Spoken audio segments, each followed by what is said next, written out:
Two social workers sat behind a desk, looking across the table at a very nervous-looking couple. The social workers tackled troubling cases all the time, but this one was especially hard to stomach. That day, a doctor had called the social workers about an infant that the doctor was sure was being abused. He said this case was very serious, and he wanted the social workers to come and take custody of this child right now, before anybody else could hurt this little girl again. The social workers had gone over to the hospital right away, and the evidence the doctor showed them was truly shocking. From what they could see, this 3-month-old baby hadn't just been hurt once, but many, many times. The parents denied doing anything to their child and talked about how much they cared for their child, but the social workers had seen plenty of crocodile tears before, and so they knew whatever happened next, this couple would not be going home with their baby. And frankly, if the social workers had their way, these parents would never come anywhere near their baby ever again.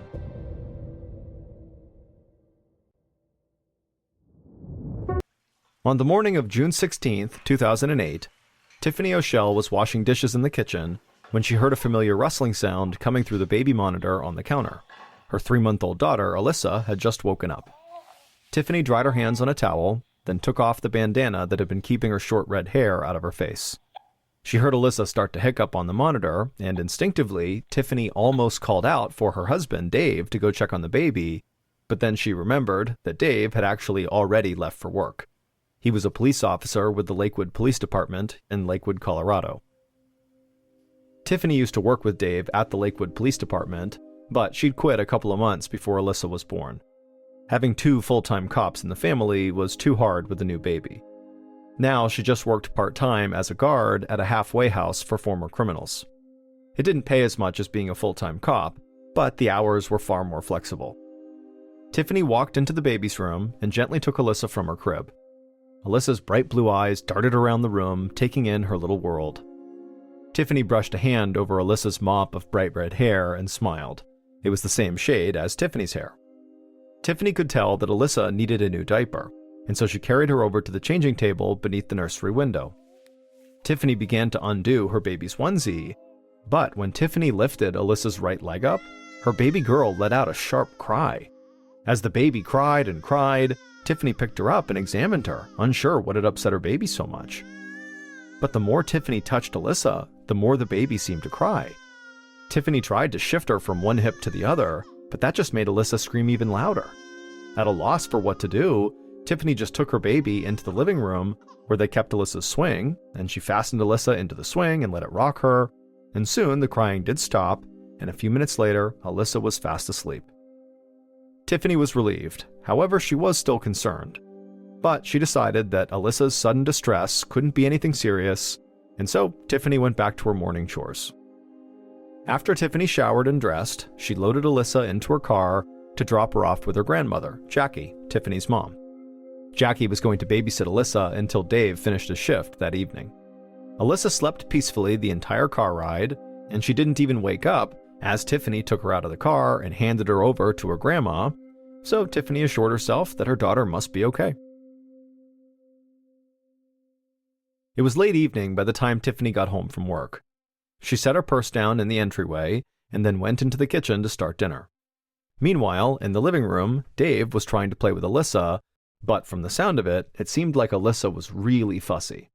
A minute later, Dave stood up and carried Alyssa into the kitchen so they could say hello to Tiffany. Tiffany asked Dave how his day went, and he would say it was all good, typical day. But then he said when he picked up Alyssa from Jackie, Tiffany's mom, Jackie mentioned that Alyssa had actually been a bit fussier than usual all day. Tiffany nodded and told Dave about Alyssa's outburst that morning when she lifted up her leg. Dave bit his lip and looked concerned. Tiffany waited to hear what he was thinking. Dave wondered aloud if they should take Alyssa to the doctor if her mood didn't improve by morning. And then in the meantime, Dave told Tiffany he would make dinner that night, and Tiffany should just go play with Alyssa because maybe what she really needs is just time with mommy. But the next morning, Alyssa did not seem better. When she woke up, Tiffany noticed that the baby's right leg was now swollen. Tiffany was totally alarmed by this.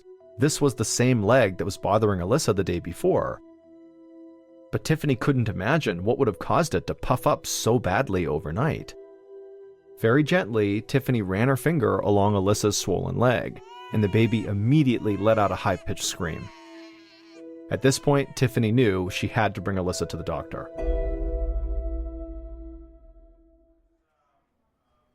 By that afternoon, Tiffany was sitting in the emergency room at the Denver Children's Hospital. She was on the phone with her husband Dave, explaining that their baby's regular pediatrician didn't know why Alyssa's leg was swelling, and they had sent her to the hospital for more complete x-rays. Now, Tiffany was waiting for a doctor to come back with the results.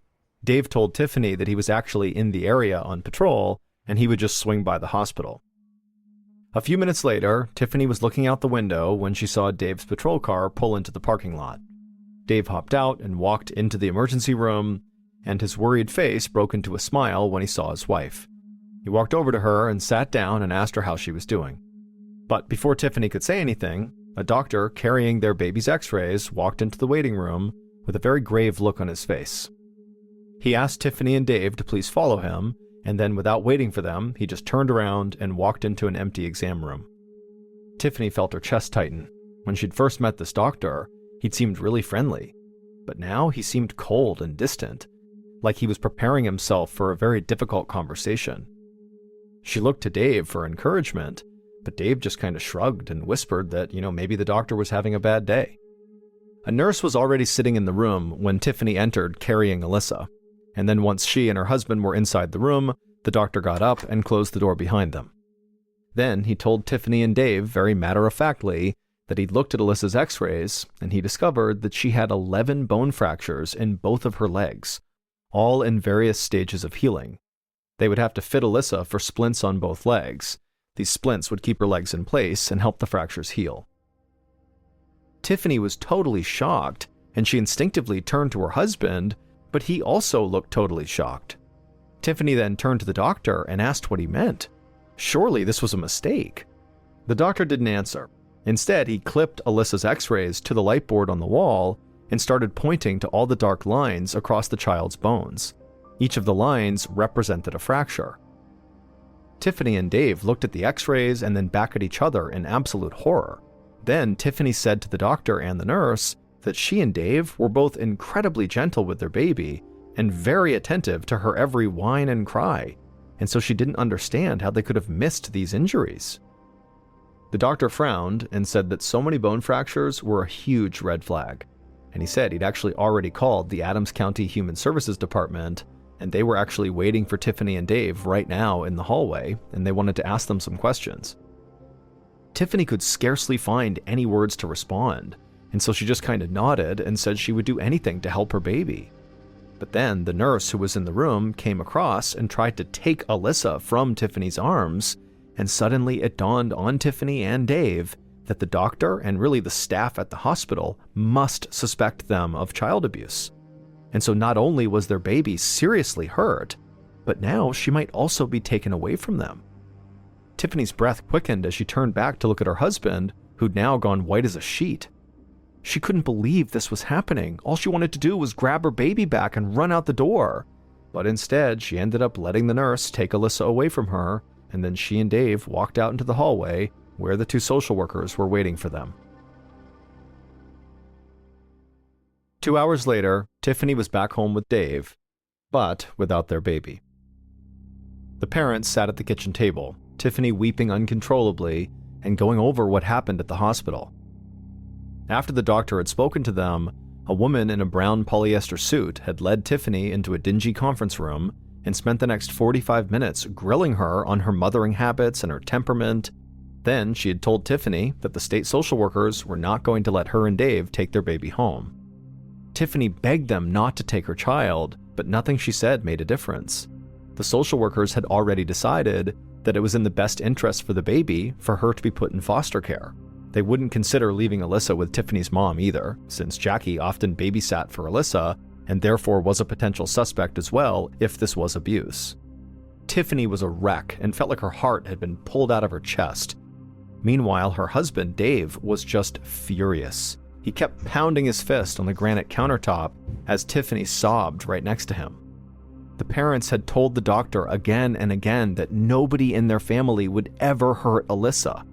But the doctor said that Alyssa had what are called corner fractures, which would have been from violently yanking or twisting Alyssa's limbs, which is consistent with abuse. During her interview, Tiffany had tried hard to think of some explanation for Alyssa's injuries. She'd mentioned that maybe every once in a while Dave would hold Alyssa upside down, kind of as a joke, but she assured the social worker that Alyssa was giggling and laughing the whole time, and Dave only did it for like a second or two.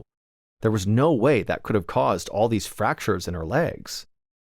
As Tiffany went over and over all the horrible things that had gone on that day, she just got up from the kitchen table and began pacing. Now she was worried that she might have accidentally said too much about the way they parented Alyssa, and that maybe she had unintentionally given more ammunition to the social workers to potentially charge them with child abuse. Tiffany and Dave would spend the rest of the night combing the internet for some explanation for Alyssa's injuries.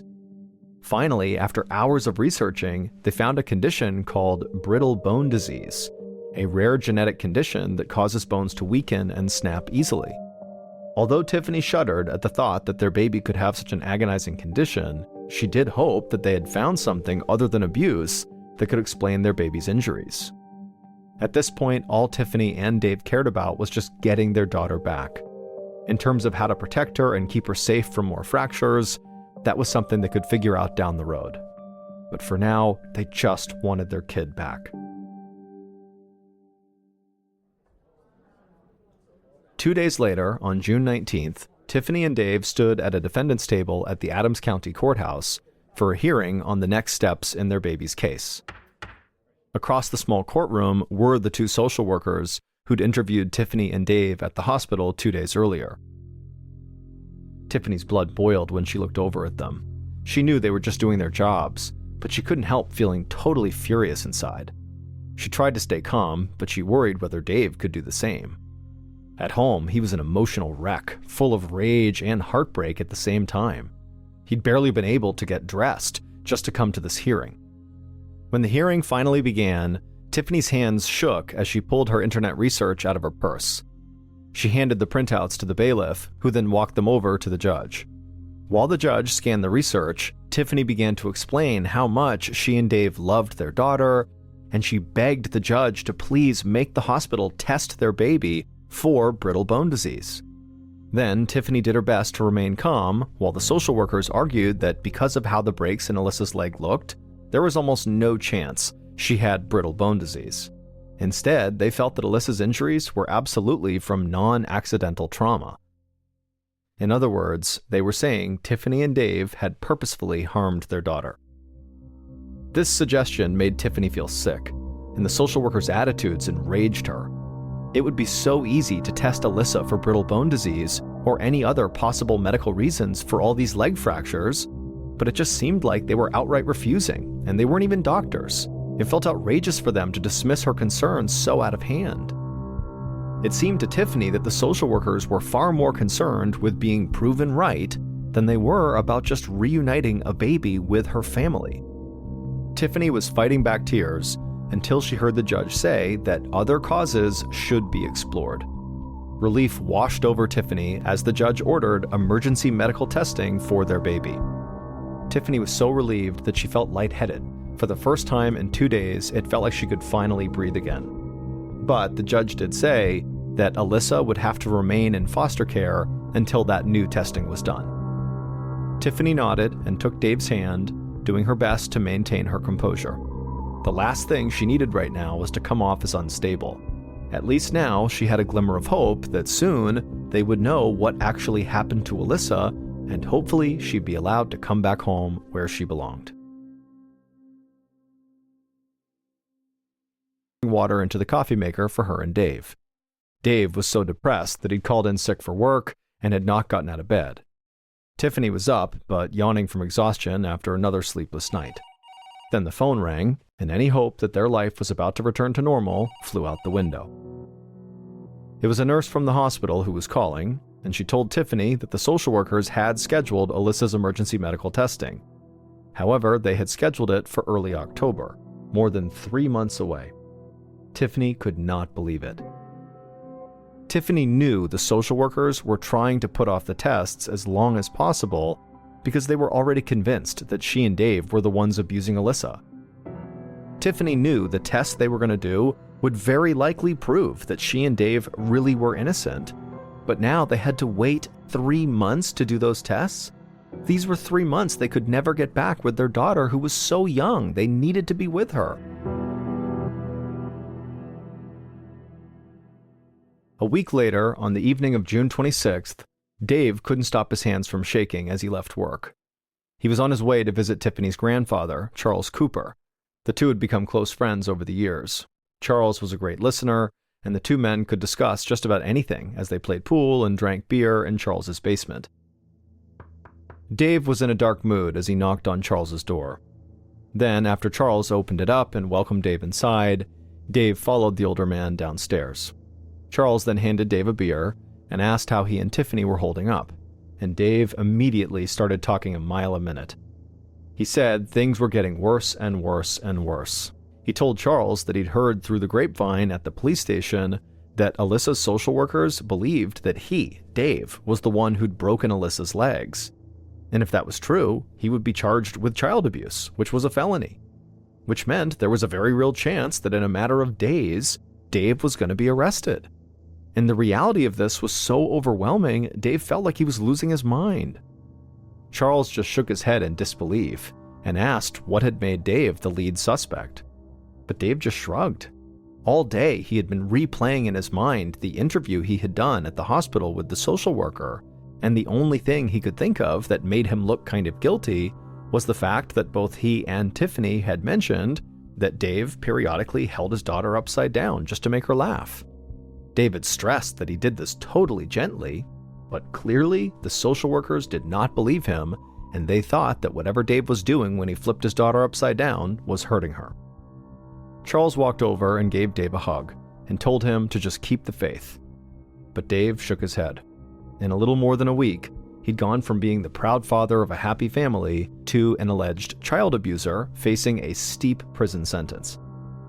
Dave took a sip of his beer and told Charles that he was terrified of going to prison. He'd heard horror stories of what happened to cops who wound up behind bars, and he was also scared that Tiffany would leave him if he was incarcerated. Charles tried to offer some comfort, but Dave was just too upset and scared to be reasoned with. Dave knew enough about the criminal justice system to understand that he would need money for a good lawyer, plus about $50,000 for bail, and if he did really go to trial and was found guilty, he'd lose his job, he'd lose his house, he'd lose his family. He just knew this whole ordeal was going to totally destroy him. Dave apologized to Charles and said he just needed to go. He wanted to be home with his wife, or maybe walk the neighborhood and clear his head. And without another word, Dave hopped up, he jogged up the basement stairs, and left out the front door of the house. 2 days later, Tiffany was at her parents' house for breakfast. She tried to eat, but mostly she just moved the food around her plate. She told her parents that she was really worried about her husband. Over the past couple of days, he'd been growing more and more despondent, and he didn't want to talk. He was convinced that his life was about to be over. Tiffany was trying to be strong and hold their family together, but it was proving to be a nearly impossible task, because as much as she wanted to reassure Dave, she was growing increasingly worried too. She told her parents that she had to be realistic. Even if she was not charged with abuse, Dave's legal fees could cost them their house. And if he went to prison, she couldn't afford to live on her own. She'd be a single mother raising Alyssa in her parents' basement. Tiffany turned to her father, Paul, and begged him to please help her save her family. She didn't know what they could do exactly. Her parents didn't have a ton of money, and nobody could convince the social workers to remove Alyssa from foster care. But Tiffany was desperate. All she wanted was to hear her parents say, "Everything is going to be okay." Paul laid his hand on Tiffany's forearm and promised her he would do everything he could. But realistically, the gesture just didn't make Tiffany feel any better. She felt like if she wanted to save her family, she'd have to do it herself. A few hours later, Tiffany sat inside of a small beige office in Denver with a dark wood desk and matching bookshelves. The shelves were cluttered with legal books, an old encyclopedia set, and all sorts of awards and honors. Behind the desk, an older attorney with a balding head sat leafing through Alyssa's case file. After talking with her parents that morning, Tiffany had realized she really needed to start looking out for herself and Alyssa in case Dave did go to jail. So she'd made this appointment in the hopes that this lawyer could help her get her child back. The lawyer kept periodically rapping his knuckles on his desk like he was totally lost in thought trying to think something through, to the point where Tiffany wondered if he'd actually forgotten she was in his office too. But then the lawyer coughed and kind of leaned back in his leather chair and looked at Tiffany. Finally, he spoke. He told Tiffany he had an idea. She should file for divorce. Tiffany felt like she'd been punched. She just stared at the lawyer, saying nothing, expecting him to admit that somehow this had been a joke. But then the lawyer explained that no, in his professional opinion, Dave did not stand a chance and was going to be imprisoned. And so if she wanted any shot of getting custody of their baby once Dave was incarcerated, this was a necessary first step. Tiffany felt totally outraged. She wanted a lawyer who would help keep her family together, not try to break it up. She told the lawyer she did not need to think about this. There was no way she was going to do this. But the entire ride home, her mind just continued to race. She knew that Dave had never touched their baby, and certainly the court would have to see that too. She couldn't just abandon her husband. How would she even talk to him about a divorce? And yet, when it came to thinking about Alyssa, Tiffany was just not willing to leave anything to chance. Tiffany knew she had a big decision to make here. She just hoped that when the time came, she'd make the right one. 2 days later, Alyssa's foster mom rushed into the ER at the Denver Children's Hospital and asked to speak with the doctor, who initially saw Alyssa for bone fractures. Alyssa was in the foster mother's arms, and both her legs were still in splints, and she was crying as though she was in pain. The foster mom tried to rock Alyssa back and forth and shush her, but nothing seemed to be working. In fact, the foster mother would tell the medical team that Alyssa had been crying all morning no matter what she tried to do to calm her down. Finally, the doctor walked into the waiting room and he called the foster mother and Alyssa into an exam room. The doctor gingerly took Alyssa out of the foster mother's arms and asked what seemed to be the matter here. As Alyssa continued to cry, the foster mom stroked Alyssa's forehead and explained that she was really concerned about Alyssa's lack of development. Ever since she came to the foster house 2 weeks ago, she hadn't been moving her limbs very much. Plus, her legs still seemed extremely sensitive to the touch, like they were not healing at all.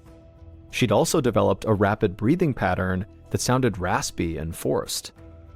The doctor nodded and told the foster mother that she had done the right thing in bringing the baby back to the hospital. The doctor laid Alyssa on a tiny examination table and then began gently moving the baby's arms and legs. And as he did this, and as Alyssa continued to cry, the doctor would tell the foster mother that it did seem like Alyssa did not have the reflexes she should be developing by 3 months of age. The foster mother watched as the doctor tried to get Alyssa to grasp his pen, but the baby could not hold it. The doctor turned back to the foster mom and told her that he wanted to run a few genetic tests. And in fact, these were the exact tests that Alyssa was supposed to receive by court order, but not for another 3 months. The doctor also mentioned to the foster mother that he was supposed to meet with Tiffany and Dave earlier that morning, but they had not shown up. And so he told the foster mother that he would be sure to update Tiffany and Dave on this new plan to run these new tests sooner, as soon as they talked again. While the doctor continued to examine Alyssa, her foster mom stepped into the hallway. She called the social workers on Alyssa's case to let them know that Alyssa was back at the ER and that the doctor did seem to think that something else could be going on here with the baby. The social worker thanked her and then promised they would update Alyssa's parents. The foster mom hung up and then went back into the room to wait. But about 30 minutes later, one of the social workers called back to say that they'd tried to contact Tiffany and Dave, but both their phones went right to voicemail. The foster mom nodded and said that she just hoped everything was okay. Around 3 p.m. that same afternoon, June 30th, Tiffany's mother, Jackie, was also trying to get a hold of Tiffany and Dave. She'd been calling them all morning, but neither had picked up. Their radio silence really worried Jackie. She knew the parents had several important meetings that day that they could not afford to miss. At 8 a.m., they had an appointment at the hospital about their child abuse case. Jackie had expected some kind of update afterwards, but had not heard a thing. Then at 11 a.m., Dave was supposed to meet with his lawyer, who was going to take him to the police station to be questioned by the detective on Alyssa's case. Then at 1 p.m., Tiffany had an appointment with her own lawyer. Tiffany had not updated Jackie about what she was going to do yet with regards to filing for divorce or not, and as much as it pained Jackie to admit this, she did think that Tiffany would have to divorce Dave in order to get her baby back. Tiffany had promised to stay in touch with her mom, Jackie, all throughout the day, but now it was going on 3 p.m. and Jackie hadn't heard a peep. Jackie called Tiffany and Dave's house and their cell phones again, but still nothing. Jackie went upstairs to her bedroom where her husband, Paul, was napping, and she tapped him on the shoulder. Paul woke up and asked if she'd heard from Tiffany, but Jackie just shook her head and said she didn't know where they were and couldn't get in touch with them. And then she suggested that, maybe Paul should drive over to their house and see if they were okay. Paul didn't hesitate. He jumped out of bed, grabbed the keys, and then he and Jackie headed out the door towards the car. A few minutes later, Jackie and Paul pulled up outside of their daughter's house, and immediately, Jackie got a sinking feeling in the pit of her stomach. Tiffany and Dave's cars were in the driveway, which meant they had to be home, and yet their dog was sitting on the front porch, as though she'd been waiting to be let in for hours. Jackie and Paul made their way to the front door and rang the bell, but nobody answered. Jackie's chest tightened as she pounded on the door and called to Tiffany and Dave, but nobody called back. Paul had brought along a spare set of keys, so he pulled them out of his pocket and he unlocked the front door. And the second they stepped inside of that house, Jackie sensed something was wrong. It was just too quiet. Paul went ahead of her and headed down the hallway to the bedroom. Jackie hung back in the foyer and just decided to call 911, and just seconds later, Jackie heard Paul let out a blood-curdling scream. Paul had just discovered his own daughter and her husband dead inside of their bedroom. There was no note, but it was obvious what had happened. Dave had shot and killed Tiffany, and then he had taken his own life.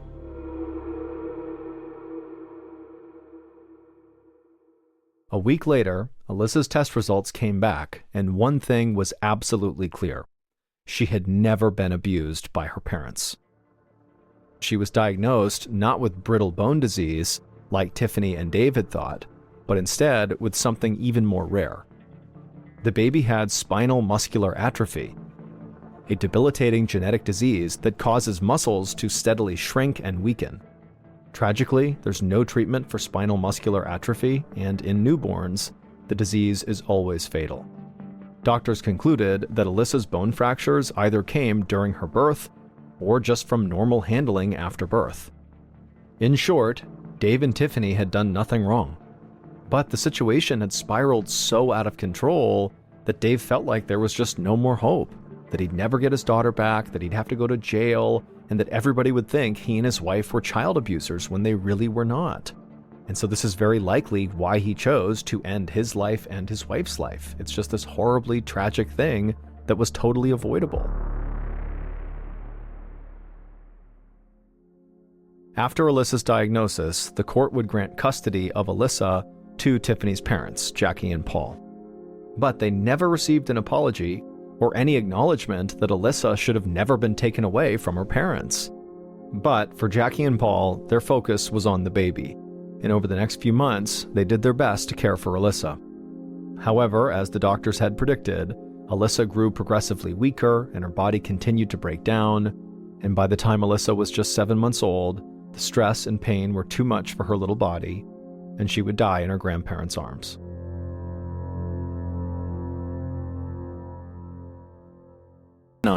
A high school janitor was mopping the hallway in between classes when he heard a heavy scraping sound. The janitor looked up and he saw a student slowly walking towards him. The boy's grotesquely swollen right leg dragged along the floor, and he walked with a dramatic limp. The janitor smiled and waved at the boy as he approached. After all, this boy was a familiar sight. It took him so long to get between classes, he would have to leave 10 minutes early just to make it to his next one barely on time. And so the janitor saw him going through this routine all the time. Just then, the bell rang, and more students streamed into the hallway. They jostled past the limping student, knocking him off balance, as a few kids snickered at the boy. For 3 years, the janitor had seen this happen every single day. He wanted to yell at the kids to stop being bullies, but he knew that would only make things worse. So instead, he gave the young man a reassuring pat on the back as he hobbled by, and the janitor just hoped that whatever was wrong with this boy would clear up soon. And Martinez smiled as he pedaled his bike through his dusty neighborhood in Socorro, Texas, on a hot September day in 2005. School was scheduled to open for the fall the next morning, but Adrian was free as a bird today as he cruised the streets of this small city on the Mexican border. If Adrian was being honest, he was pretty excited to start 8th grade. He was a good student with lots of friends, and he loved playing sports after school. Besides, much as he loved summer vacation, the long, hot days could actually get pretty boring. Adrian was already thinking about what he was going to wear for the first day of school. As Adrian rounded the corner onto a street, he waved to a group of boys playing basketball in their driveway, and he also stopped to pet a neighbor's dog. Adrian had always lived in Socorro, Texas, and he felt like he knew almost everybody there. This truly was his home. Adrian skidded to a stop outside of his family's modest home, where he lived with his mother, whose name was Maricela, and his 3 siblings. Adrian was the oldest boy, and his father was not in the picture, so he and his mother were very, very close. And in a way, Adrian sort of felt like he was the man of the house. Adrian knew that his mother was having a really hard time right now. She didn't have a job, and so supporting him and his siblings was really hard. But at least she didn't have to worry about Adrian. He did his best to make sure of that. Adrian laid his bike down in the front yard and ran to the house, taking the steps to the front door 2 at a time. The next morning, Adrian woke up full of excitement and rushed to the bathroom. He'd woken up early to make sure he could claim the shower before his siblings could come out and create a bathroom traffic jam. But when he was toweling off, Adrian began to notice this weird burning sensation in his right leg. As he looked at his leg more closely, he realized the pain was coming from the pink birthmark that ran from his ankle all the way up to his hip. Adrian had always had this mark, but it had never hurt before, so he just kind of shrugged it off and wrapped the towel around his waist and then wandered out to the kitchen to tell his mother. But when his mother kneeled down and gently pressed her palm against her son's leg, she quickly pulled her hand away and looked up at Adrian with concern. His leg felt weirdly hot, as though only this part of his body was running a fever. Adrian's mother stood up and told her son they would get his leg checked out after school. For now, she just rushed him to his room to go change. He'd be late to class if he didn't hurry. That day, after school, Adrian sat on the edge of a doctor's exam table, swinging his legs back and forth. He felt the cold metal of the stethoscope on his chest as his pediatrician, Dr. Andrews, listened to his heart. Adrian shifted in his seat as Dr. Andrews wrapped an itchy cuff around his upper arm to take his blood pressure. Maricela gave her son a sharp look and reminded him to sit still. Then Dr. Andrews told Adrian to lay back on the table and roll up his right pant leg. The physician gently touched the birthmark, and immediately Adrian squirmed. It didn't exactly hurt when the doctor touched him, but it was uncomfortable. Dr. Andrews would confirm that Adrian's leg was still warm, but besides that, it didn't seem like anything was physically wrong with him. He told Adrian and his mother that this was likely just growing pains, because Adrian was starting to go through puberty. The doctor said it was not uncommon for boys to have these mysterious aches and pains as they grew into men. 4 months later, Adrian was out in the street throwing a football back and forth with his buddy Sam, when as he went to go catch the ball, he suddenly realized he couldn't run very well. His right leg suddenly felt heavy, like it was stuck in mud. Adrian had been playing football with his friends every Saturday since seeing Dr. Andrews, and up until today, everything with his right leg had been totally fine. His birthmark on his leg still did burn a bit, but it wasn't too bad. So Adrian told Sam that he had to go home now because of his leg, but he'd see them next weekend. Then he slowly made the short walk down the street back to his house. And once he got home, he went up to his room and he took off his pants, and when he looked in the mirror, he was totally startled at what he saw. His right leg looked significantly bigger than his left leg. For a second, Adrian was terrified, But then he remembered that his doctor, Dr. Andrews, a few months earlier had said this was no big deal and he had nothing to worry about. And so despite what he was seeing in the mirror, Adrian told himself he was just fine, and then he walked away from the mirror, trying hard to forget what he had just seen. A few weeks later, in February of 2006, Adrian hopped on his bike and began riding to school like he did most mornings. But this time, something just felt wrong. As Adrian pedaled down the street, he felt his right leg bump up against the frame of the bike. He also realized that his jeans on his right leg felt unbelievably tight. Adrian slowed to a stop and looked down at his legs. And immediately he could tell through his jeans that his right leg had ballooned in size overnight. He'd never seen it this swollen. But again, Adrian told himself that his doctor said it was fine, so he pushed the thought away and tried to pedal his bike again. But now it was impossible because of how swollen his leg was. Every time he tried to turn the pedal, his right leg really pushed hard against the frame, and it really hurt. Adrian didn't know what to do, but he knew he couldn't go to school like this. So he stepped off his bike, turned around, and began pushing it along next to him towards his house. And as he walked home, the pain in his right leg was so extreme, he had to fight hard to keep tears back.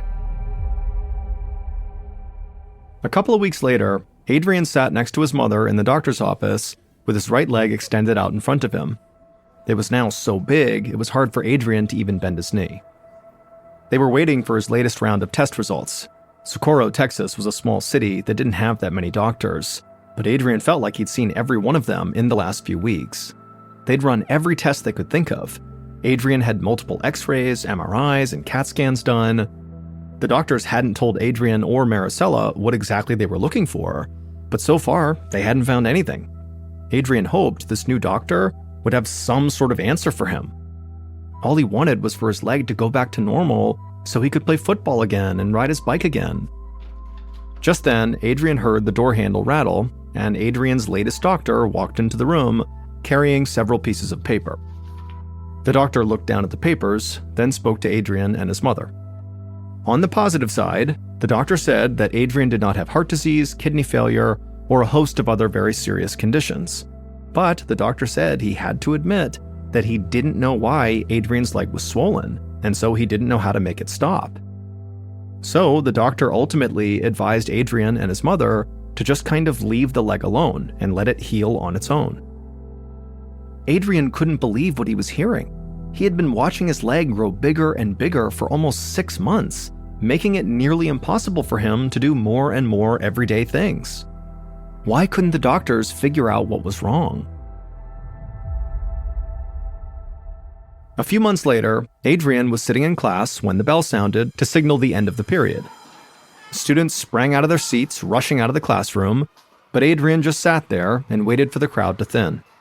Then, when they were all gone, he braced his hands on the desk and pushed himself up to stand with a grunt. As soon as he began to walk, he felt a shooting pain in his right ankle, and he nearly fell over into a table. It had been months since Adrian had seen that doctor that said, just wait this out, but clearly his leg was not getting better. It was just getting worse. By the spring of 2006, his right leg was nearly double the size of his left leg. It looked like the leg belonged to a totally different body. Adrian had started wearing these really baggy jeans in an attempt to hide his right leg, but all his classmates knew, and they were not shy about teasing him. As Adrian limped out of the classroom, he felt the students in the hallway shift their gaze to his leg. Some pointed at him and whispered or giggled as Adrian's cheeks burned red, but right now, Adrian's biggest problem was not embarrassment. It was the pain in his ankle. The sheer weight of his right leg was now so enormous, it felt like his foot was going to collapse with every step.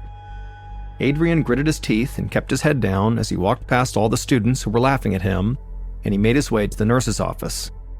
Once he was there, he asked to make a phone call, and when he called his mother, he did his best to keep his voice steady as he told her she needed to come pick him up right now.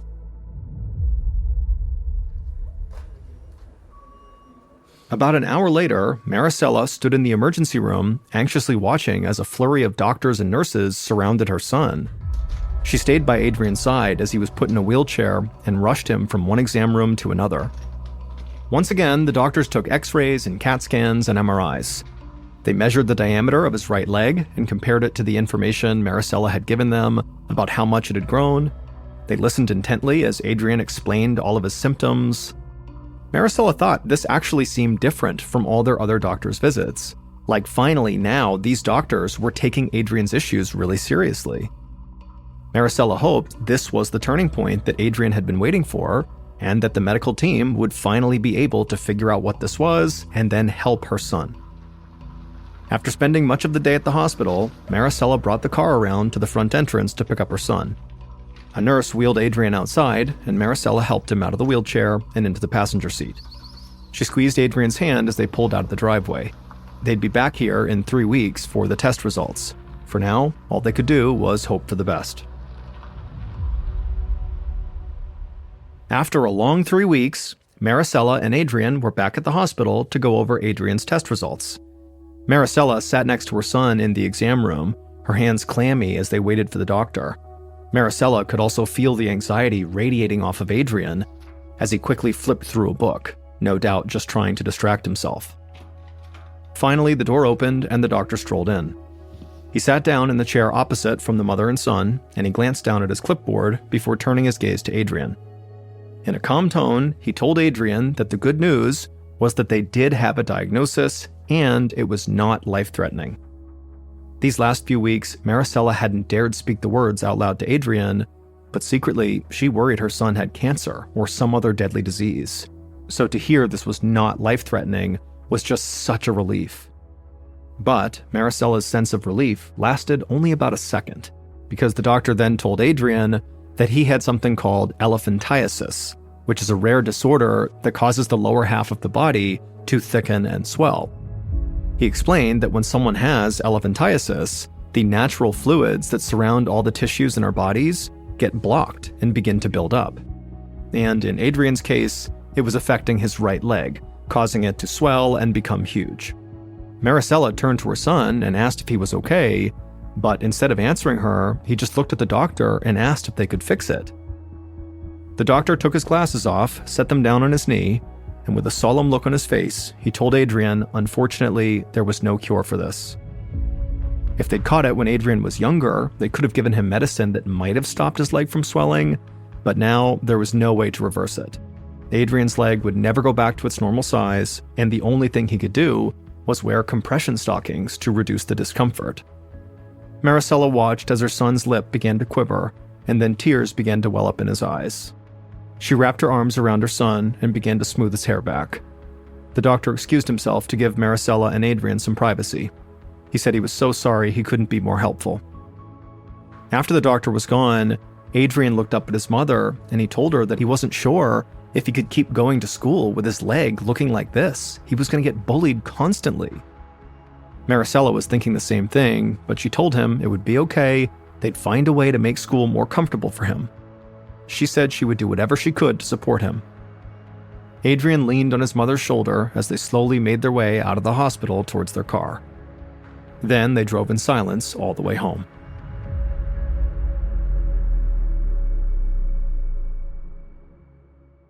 Years later, Adrian slowly limped into class, mouthing the word "sorry" to his teacher, Mr. Perez. Adrian was used to arriving late for pretty much everything by now thanks to his leg, which only continued to grow.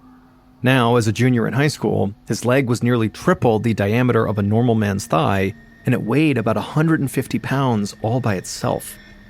Adrian's leg was so big, he couldn't even fit it in a normal wheelchair anymore. Teachers let Adrian leave his class 10 minutes early to give him extra time, but he was still almost always late to his next class. Some teachers got annoyed, but Mr. Perez didn't mind. Adrian hobbled to the back of the class, wincing as he took his seat.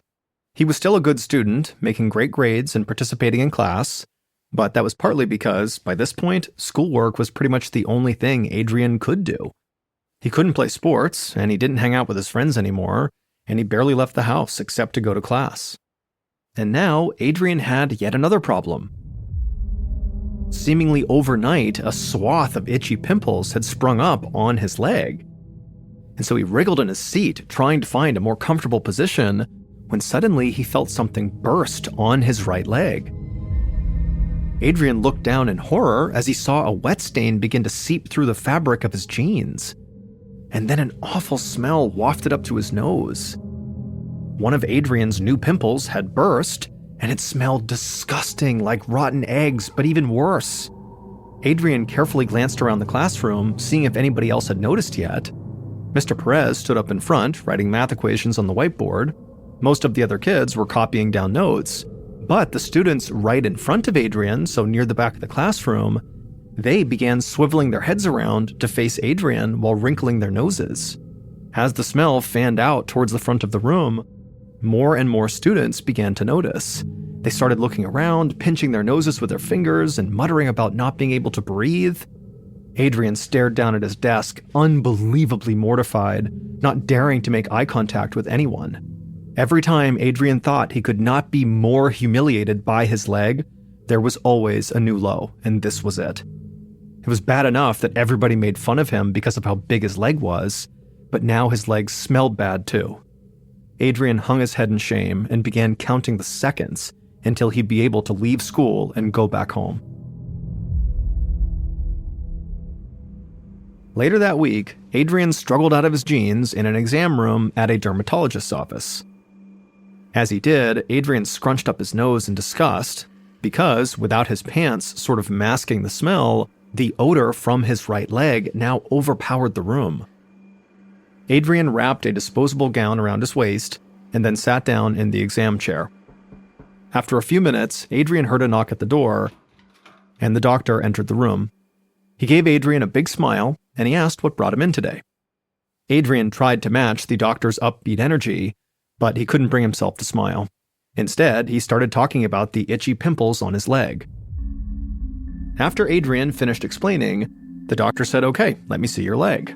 And so Adrian slowly reached down and pulled aside his gown, revealing his swollen, pimple-covered leg. And it was obvious the doctor was really caught off guard by what he was seeing. But after the initial shock wore off, the doctor kind of composed himself and then told Adrian and Maricela that he'd never seen such a big leg before. Adrian immediately looked over at his mother and stifled a groan. He was looking for help from this doctor, not to be treated like some science experiment or circus act. Finally, the doctor slipped on some latex gloves and leaned in for a closer look. And after a few minutes of poking and prodding, the doctor explained that these were not pimples on Adrian's legs, but instead they were pus-filled blisters. And unfortunately, he didn't know what was causing them. Then he reminded Adrian to make sure he was taking regular showers to keep his leg clean. Adrian suddenly wished the reclining chair he was on would just swallow him whole, so he didn't have to sit here while the dermatologist lectured him about taking showers. Usually, the doctor's office was the only place Adrian did not feel self-conscious about his leg. But thanks to this dermatologist, even that was no longer true. A few days later, Adrian was back at school, sitting in Mr. Perez's class. Mr. Perez could see that Adrian looked absolutely miserable. He knew Adrian's leg must be impacting his quality of life, but the teacher didn't know much about Adrian's situation beyond what he observed in class. The teacher wasn't one to get involved in his students' personal lives, but something in Mr. Perez told him this was an unusual situation where maybe he could make a difference. So instead of letting Adrian leave his class early like usual, Mr. Perez actually asked him to stick around after the bell rang. And then once the bell rang and the other students had left the room, Mr. Perez made his way to the back of the class where Adrian was sitting nervously waiting for him. Mr. Perez quickly reassured Adrian that he was not in trouble. He explained that he noticed Adrian looked really upset and wanted to make sure he was okay. For a few moments, Adrian sat in silence, looking down at the desk. And when he looked up, Mr. Perez could see his eyes were full of emotion. Before long, Adrian told Mr. Perez the whole terrible story of how his leg had grown more and more deformed for years, and no doctor seemed able to do anything to help. It was like Adrian had been waiting for someone to ask him what was wrong, and now the floodgates were open. Later that week, Mr. Perez sat next to Adrian in the school library, scouring the internet for information on elephantiasis. Adrian had explained his diagnosis and how there was no cure, but Mr. Perez figured there had to be something they could do. The pair had been meeting in the library during their lunch periods to use the school computers to see if maybe the doctors had missed something. As Mr. Perez read through another medical article, Adrian, who was right next to him, began laughing at a video of a dog riding a skateboard. Ever since they'd started coming to the library, Adrian had seemed happier. Mr. Perez suspected that Adrian hadn't had a friend for a long time. Mr. Perez turned back to his computer, where he had a tab open to elephantiasis symptoms. He read through the list in a hushed voice, verifying each one with Adrian, and as Mr. Perez read on, they realized something strange. Adrian had some of the symptoms of elephantiasis, but other symptoms, such as persistent coughing and chills, were way off. And so a strange thought crossed Mr. Perez's mind. Maybe Adrian did not have elephantiasis. Maybe he had something else entirely. Later that night, Mr. Perez was home, working at his desktop computer. He couldn't stop thinking about the discovery he and Adrian had made at lunch. So he created a new document in Microsoft Word and started typing out all the other types of diseases that could cause a person's leg to swell up as much as Adrian's had. One by one, he compared the list of symptoms for each disease to the symptoms Adrian experienced. And when they didn't match up, Mr. Perez would cross the potential diagnosis off his list and keep on going. After several hours, Mr. Perez was bleary-eyed but determined, and his list was shrinking. He took a sip of coffee, and then he clicked on a disease that he had never heard of before. As he read through the symptoms, his heart began to race. He couldn't believe it. This condition sounded like a perfect fit to what was going on with Adrian. Now he just needed to find an expert that could help. The reality was, Socorro, Texas was a small community without many medical resources. So Mr. Perez knew they would not be able to get Adrian the specialized care he needed here. So Mr. Perez searched the web for experts in this disease he had identified all over the country. And after digging through hospital directories and online forums, he came across a doctor in New York who might be able to help. 2 weeks later, Dr. Robert Rosen sat down in his oversized desk chair after a long day of surgeries and patient consultations in his busy New York office. He surveyed the stacks of letters and paperwork that littered his desk, and he sighed. He doubted he'd make it home in time for dinner. He leaned forward and began rifling through the documents when he noticed a large manila envelope peeking out from under a cluster of papers. Dr. Rosen pulled out the parcel, surprised by how heavy it was. The return address was in Texas. Curious, the doctor ripped open the seal and spread the contents out in front of him. His eyes grew wide as he took in the slew of medical records and test results. Then he saw the photograph of Adrian Martinez and nearly fell out of his chair. In his 30 years as an endovascular surgeon, Dr. Rosen had only seen a handful of cases like this one, and none were this severe. The photo showed Adrian sitting on a couch with his right leg extended. The boy's leg took up practically the entire sofa. It was full of folds and crevices and absolutely massive. There was a letter from Adrian's mother explaining that her son desperately needed help. The doctors in Texas had diagnosed Adrian with elephantiasis, but it just didn't seem right. Her son wasn't getting any better, and now she worried for his life.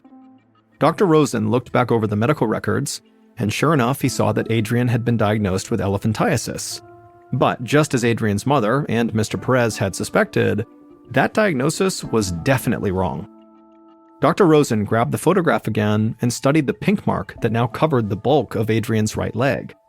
That was it, the doctor thought to himself. That birthmark was the key. A few days later, Adrian huddled with his mother at the kitchen table, anxiously waiting for their phone to ring. They were expecting a call from Dr. Rosen any minute to discuss what was really wrong with Adrian's leg. When the phone finally rang, Maricela jumped to answer it, putting the phone on speaker and placing the phone on the table in front of her and Adrian. Dr. Rosen introduced himself, and Adrian immediately began to relax. He'd been waiting for this moment for years. Whatever happened next, at least Adrian would get some answers. Dr. Rosen started by telling Adrian that he did not have elephantiasis. He never did. Instead, Adrian had a very rare condition called Klippel-Trenaunay syndrome, or KTS. the same disease Mr. Perez had suspected from his internet research. He explained that KTS is something you're born with, and what it does is it causes the blood vessels in someone's arm or leg to warp and twist, which makes it hard for blood and other fluids to be distributed properly throughout that limb. In Adrian's case, the blood and fluid had pooled in his right leg, causing intense swelling. And it started happening when he hit puberty because sometimes hormonal changes act as the trigger for KTS.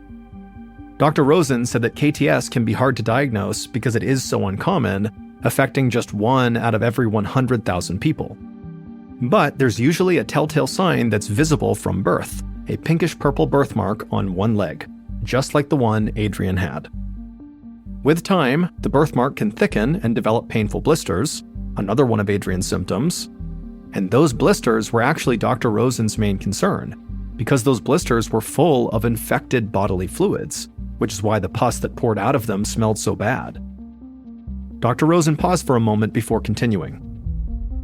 He said that the infection can spread very quickly throughout the body, and in some cases it can cause high blood pressure or even a stroke and organ damage. Dr. Rosen warned that Adrian's condition was actually so serious that there was a chance the KTS could actually kill him, and unfortunately, there was no cure. Adrian's heart raced as Dr. Rosen told him that he now had an almost impossible decision that he would have to make.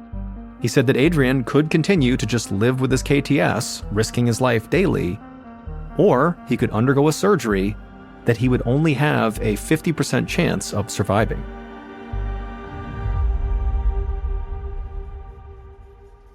In October of 2009, Adrian was wheeled into surgery. Adrian had weighed the pros and cons out, and as terrifying as it was, he knew his only chance at a happy, normal life was to risk the operation, which was a very complicated leg amputation. The procedure took 12 hours, but Adrian did survive, and the surgery was a success. Once Adrian recovered, he returned to school in a wheelchair. He was 150 pounds lighter, and it felt like he was floating through the halls. He finished out his junior year with straight A's and spent the summer adjusting to his new life. And without his leg holding him back, Adrian blossomed in other ways too. He grew more confident, and he rebuilt the social life that he'd lost. And Adrian was so grateful to the adults who didn't give up on him, and he and Mr. Perez stayed really good friends. He went on to attend the University of Texas at El Paso, and in 2019, he graduated with 2 degrees in computer science and business.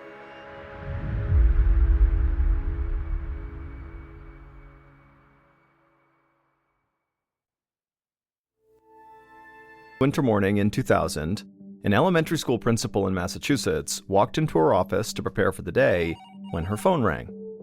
When she picked up, the state health official on the other end of the line had alarming news. 2 of the principal's students had been rushed to the hospital the night before with the same life-threatening condition. Even worse, their disease was totally contagious, and the 2 girls had attended the school the day before, meaning any students or teachers they interacted with could now also be sick. The principal couldn't believe what she was hearing. She had 550 kids due to arrive at school in less than an hour. She knew how quickly contagious diseases could spread through a group of kids, and so containment would be nearly impossible, and it was too late to cancel school for the day. The principal jumped up from her desk and jogged down the hall to find the head custodian. When she found him, she told him to round up his team and get to work. They had to do everything they could to minimize the spread of this disease, from disinfecting the cafeteria, to deep cleaning the bathrooms, to shutting down water fountains, whatever they had to do. Then the principal was speed walking back to her office when she heard the shrill alarm of the morning bell. Then she heard the heavy metallic sound of the front doors opening, followed by the dull roar of students surging into the building for the day. The principal tried not to panic, but she knew these students and the teachers might all be walking into a catastrophe. Afternoon of March 2nd, 2000, Kayla St. Pierre could barely keep her eyes open as she sat in class at her elementary school in Lawrence, Massachusetts.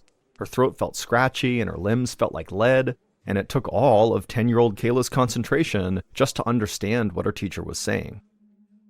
Kayla had woken up that morning feeling foggy and run down, but she went to school anyway because she hated to miss class. She toughed it out through a pop quiz, then PE class and lunch, but now she was fading fast. Her eyes drooped, and suddenly there was a hand on her shoulder. It was Kayla's teacher gently shaking her awake. The teacher told Kayla that she needed to go see the nurse, and inside, Kayla actually felt really relieved. Kayla stumbled out of class and shuffled down the hall to the nurse's office. She didn't understand how she could be so tired, and when she saw the nurse, she asked if she could just go home and go to bed. The nurse checked Kayla's pulse and took her temperature, then told Kayla she was going to call her mom. Kayla nodded and then curled up on her side on a cot against the wall, and she nodded off. She woke up to the sound of her mom in the hallway talking with the nurse about how Kayla might have the flu.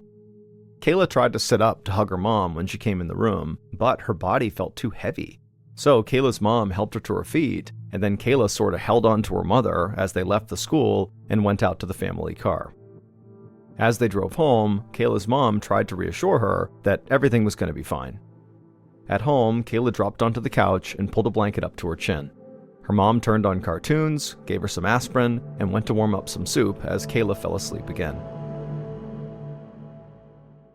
When Kayla opened her eyes several hours later, she was still on the couch, but the TV was off, and her mother had tucked her in with a fluffy blanket and her favorite pillow.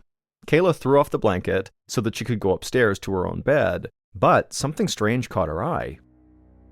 Now that the blanket was off of her, she could see that she had these bright purple spots all over one of her arms. She blinked and looked closer. They were small and dark, and there were dozens of them. As Kayla's eyes adjusted to the darkness, she suddenly noticed that her legs were covered in these purple spots too.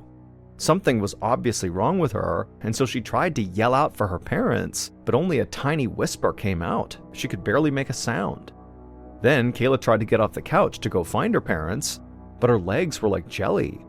She tried to wiggle her toes, but she couldn't. They didn't move. And so Kayla really began to panic as she lay there frozen. Using all her strength, Kayla did finally slide off the couch and onto the carpet, and from there she crawled her way across the room and up the stairs and all the way into her parents' room. Once she was in there, Kayla couldn't stand and she basically couldn't speak, so she just laid there on the floor in her parents' bedroom, banging her fist against their bed frame. Kayla's mom was initially confused about where this banging sound was coming from, but then she looked over the edge of her bed to find her daughter lying there on the floor. Kayla's mom asked Kayla, what are you doing down there? Kayla looked up at her mom, and even though she couldn't say the words, she mouthed the words as clearly as she could that she needed to go to the hospital. Suddenly, Kayla's mom and her dad, who was awake at this point, both realized that their daughter was in great danger, and they dove into action, turning on lights, throwing on clothes, grabbing car keys. Kayla's mom grabbed Kayla's shoes and crouched down and put them on her because Kayla couldn't move at all. And by this point, Kayla was just crying hysterically because she was so scared. She had never been this sick before. And then Kayla felt her dad pick her up, and he carried her down the stairs and put her in the back seat of the car. Then, moments later, Kayla's parents were in the car too, and they were on their way to the hospital. And as they drove, Kayla just hoped that whatever was going on with her was like all the other times she'd been sick, that a doctor would soon figure out what was wrong, they'd give her medicine, and her life would go back to normal. As Kayla's family was racing toward Lawrence General Hospital, Dr. Michelle Harris was filling out the medical chart for a 10-year-old girl named Terralyn who had been brought to the same hospital a couple of hours earlier. Terralyn's symptoms were very serious and very strange. She had a 105-degree fever, she had intense fatigue, and she had a purple spot on her shoulder. Dr. Harris had started her on antibiotics and ordered full blood work. She hoped once the test came back that she'd have a better idea of what was going on with her young patient. Once Dr. Harris was done with the paperwork, she headed to the break room to get a cup of coffee, something she desperately needed when she worked overnight shifts in the emergency room. But before she could take her first sip, a nurse flagged her down. A new patient named Kayla St. Pierre had just arrived in the ER, and Dr. Harris was needed immediately. Dr. Harris thanked the nurse and quickly went to the ER, where she found Kayla in a sweaty, pale heap on a bed. Her parents stood on either side of her, looking terrified and exhausted. Dr. Harris introduced herself and asked Kayla how she was feeling, but Kayla could barely turn her head to look at the doctor. She mumbled that her body hurt and her arms and legs felt weird. Dr. Harris pushed up the sleeves on Kayla's hospital gown to get a better look at her, and when she did this, Dr. Harris did a double take. Her arms were covered in purple splotches, sort of like that one purple dot that was on her other patient's shoulder, Terrelyn. Dr. Harris studied the markings on Kayla's arms and her legs more closely and realized that she recognized the condition from medical school.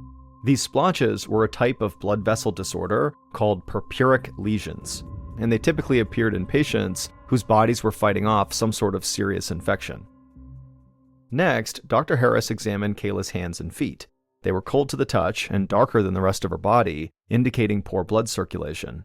Dr. Harris checked Kayla's fingers, wrists, toes, and ankles, but couldn't find a strong pulse anywhere. Dr. Harris had a sinking feeling as she recognized what was happening to this young girl. She took Kayla's parents aside and told them that Kayla's symptoms all pointed to a rare, fast-moving condition called meningococcal meningitis. Kayla's parents did not know what this disease was, so Dr. Harris spelled out the dangers that now lay ahead for Kayla.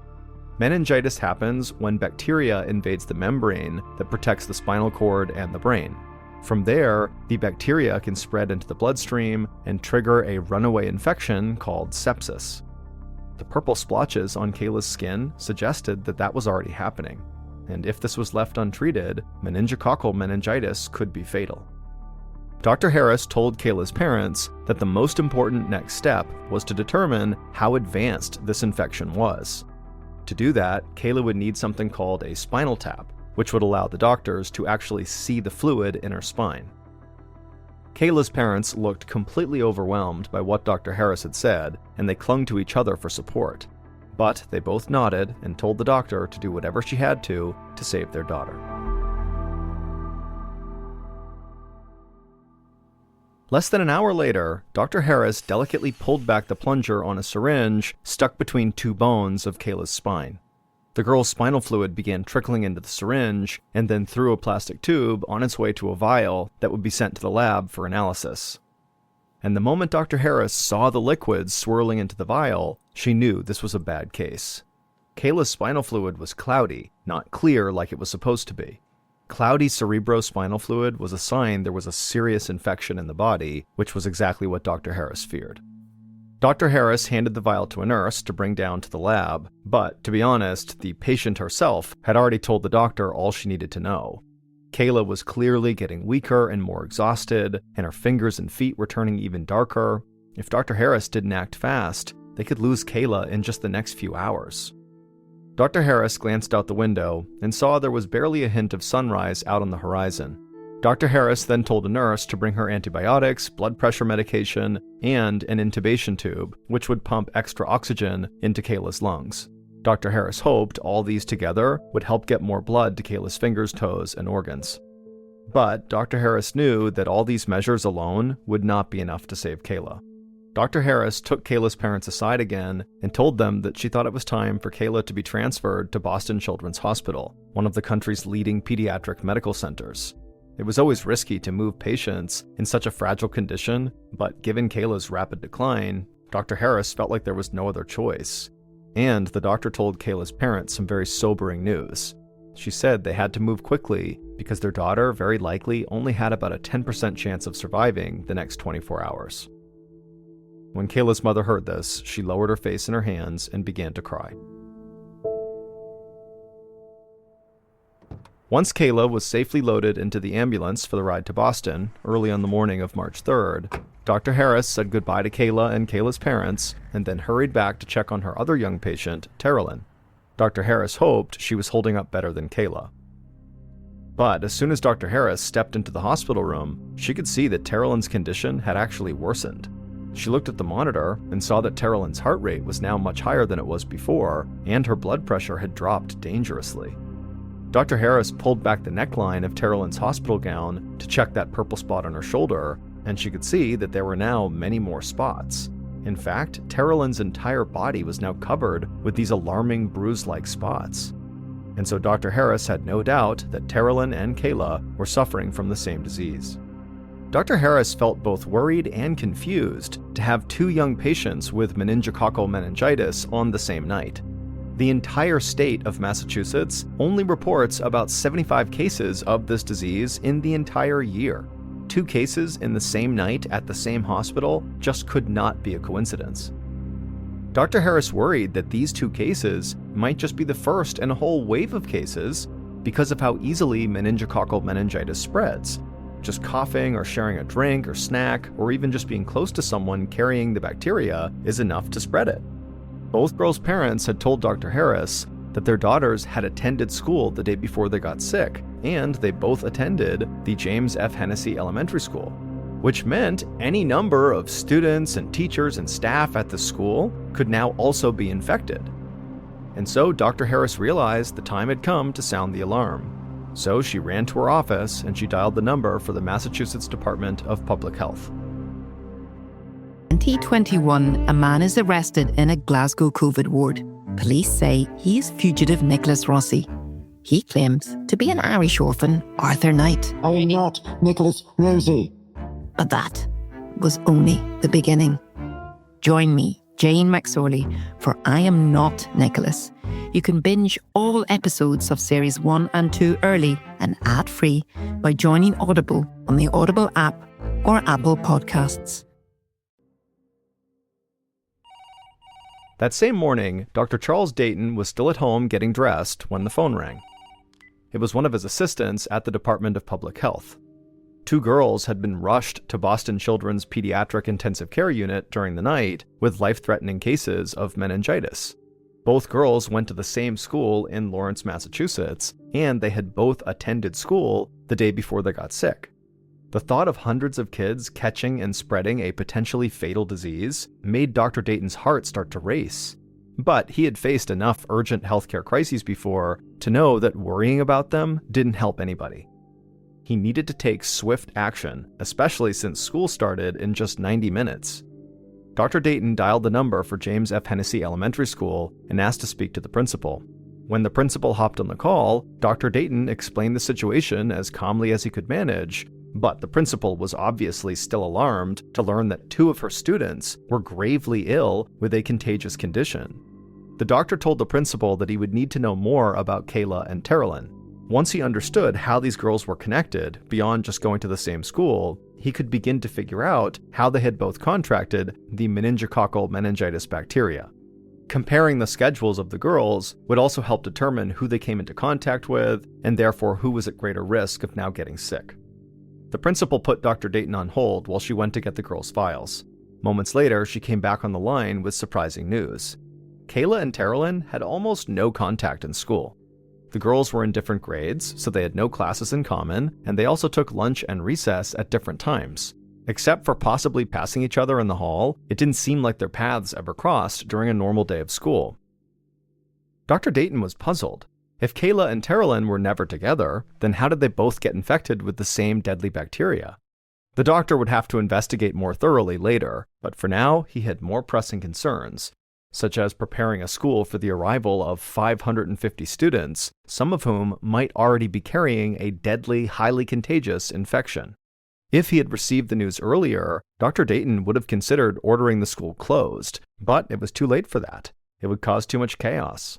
For now, it was best to take normal safety precautions. Dr. Dayton told the principal to have all the bathrooms scoured and disinfected and the water fountains turned off. Then he asked the principal to send his office a master class list so the doctor and his team could try to figure out who had come into closest contact with Kayla and Terrelyn. After Dr. Dayton hung up, he quickly finished getting dressed, then drove to his office at the health department. By the time he got there, his team was already assessing the student list that the principal had sent over, and they had discovered that 82 students and 7 teachers shared classrooms or facilities with either Terrelyn or Kayla. All of them were flagged as potential carriers of meningococcal meningitis. Dr. Dayton told his team to contact the parents of all 82 students and advise them to take their kids to a pediatrician so they could get antibiotics. Then he called the principal back and told her that all 7 teachers who had taught Kayla and Terrelyn needed to be dismissed for the entire day and remain off campus until they'd been tested for meningitis. As word of the meningitis scare trickled out into the school community, Dr. Dayton's phone rang constantly with calls from parents wanting more information. He explained as best as he could, and he reassured them that if their kids took the recommended antibiotics, they'd be fine. But later that afternoon, Dr. Dayton began receiving a different type of call. Local pharmacies were contacting him to warn that they had sold through their entire stock of antibiotics. Parents kept showing up, but there was nothing for the pharmacies to give them. At the crack of dawn the next day, Dr. Dayton's cell phone rang. It was a colleague from the state health department, confirming that the state had just ordered an emergency shipment of antibiotics for Lawrence area pharmacies.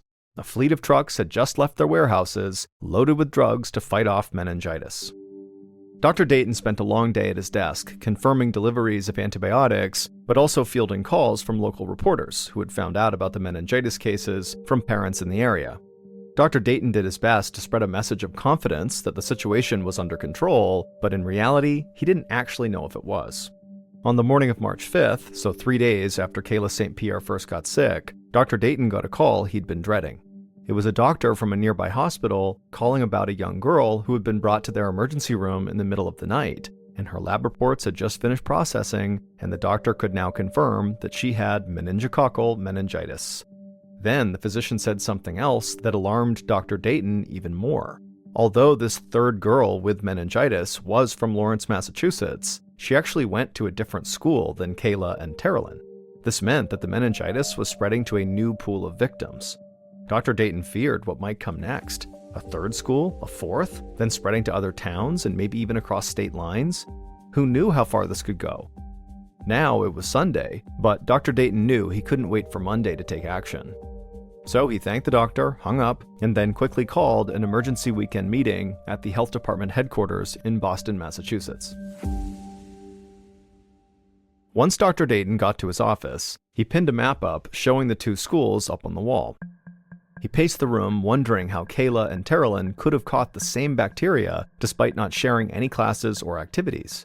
And now there was this third girl from a totally different school who had somehow caught the same bacteria.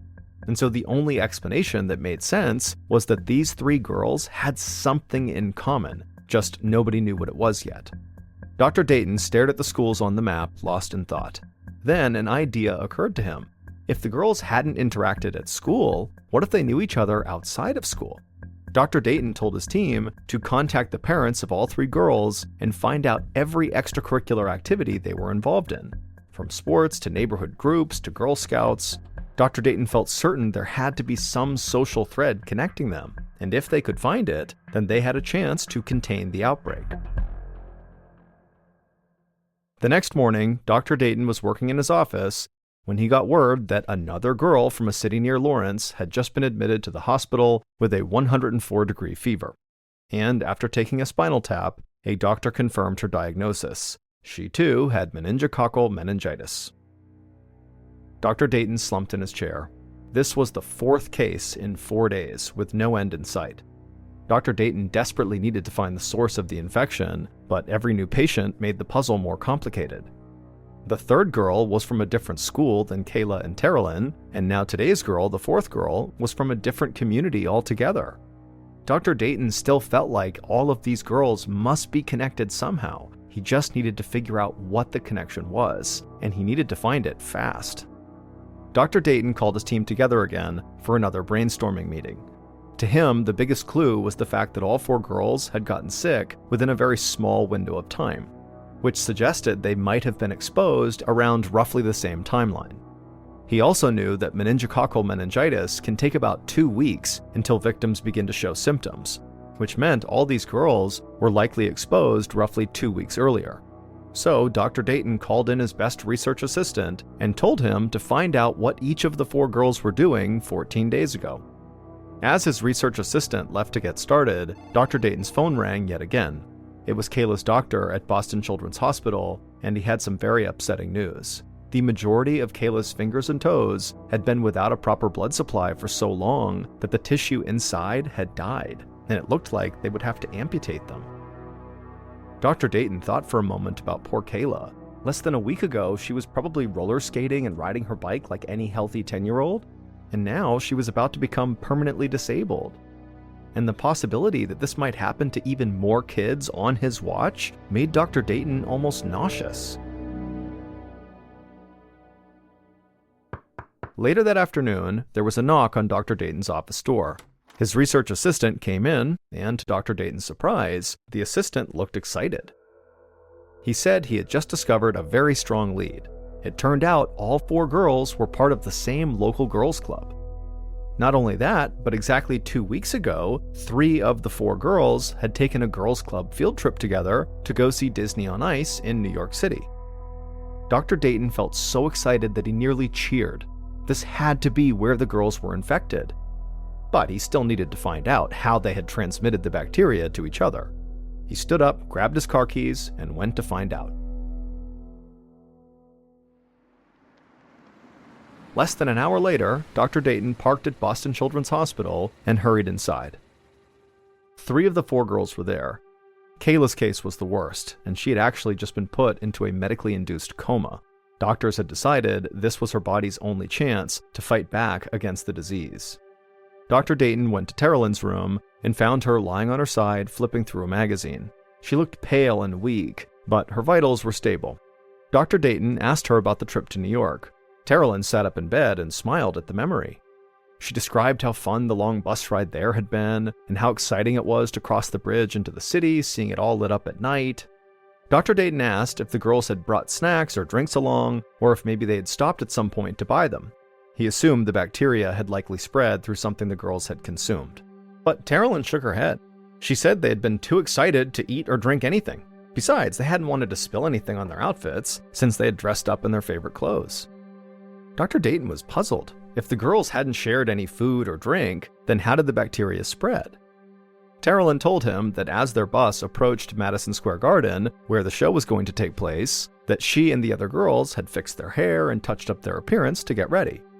When Dr. Dayton asked her to describe exactly what they'd done to get ready, Terilyn mentioned something that really caught the doctor's attention. He asked a few quick follow-up questions to confirm some details about this thing she had mentioned, but as he scribbled down everything she was saying, he felt like this has to be it. This had to be the source of the sickness. Finally, Dr. Dayton thanked Terilyn and then hurried to the lobby to call his office and tell them that he'd just found the cause of the outbreak.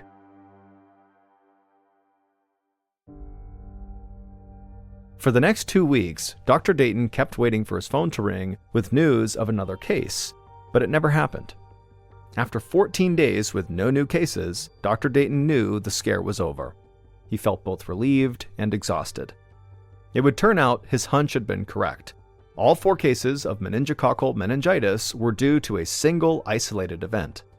Right before the Disney on Ice performance, Terilyn, Kayla, and one of the other girls had shared a tube of sparkly lip gloss to look extra glamorous for the night.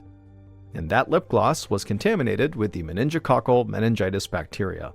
Most likely, the one sick girl who was not on the field trip had also used that same tube of lip gloss sometime shortly before or after.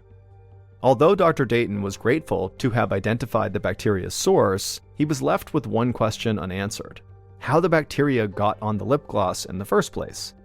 Now, Dr. Dayton was never actually able to determine this for certain, but he guessed that someone who did not know they had meningitis must have used that lip gloss at some point. Some people carry the bacteria without ever actually getting sick themselves, even though they can spread the disease. But the bacteria was there, living on that tube of lip gloss, until the fateful day it was passed around before Disney on Ice. 3 of the girls would make full recoveries, but unfortunately Kayla would lose both her legs, 8 of her fingers, and all function in her kidneys. She underwent 50 operations and was bedridden in multiple hospitals for 11 months. But thanks to a successful kidney transplant, Kayla's body did finally begin healing, and today she actually works with the National Meningitis Association, helping educate others about the dangers of the disease that took so much from her.